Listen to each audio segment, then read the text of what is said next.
GST సాగా GST పరిణామక్రమ చరిత్రను ఒకసారి మనం చూసుకున్నట్లయితే ఇది అఫీషియల్ వెబ్సైట్ నుంచి తీసుకున్న డాక్యుమెంట్ ఇది.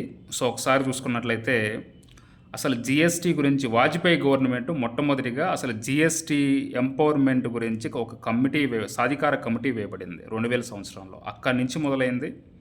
2011లో 115వ రాజ్యాంగ సవరణ బిల్లును ప్రవేశపెట్టినప్పటికీ కూడా అది ల్యాప్స్ అయింది.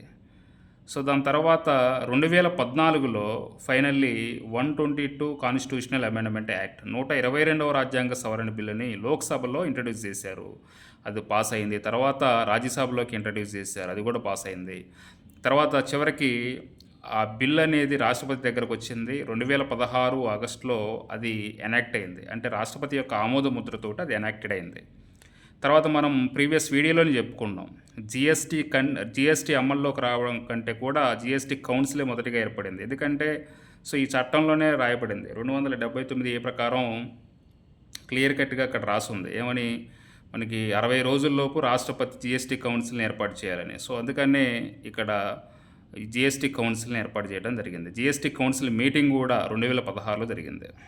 అలానే ఫైనల్లీ జిఎస్టీ లాంచ్ అయింది మాత్రం 2017 జూలై 1న.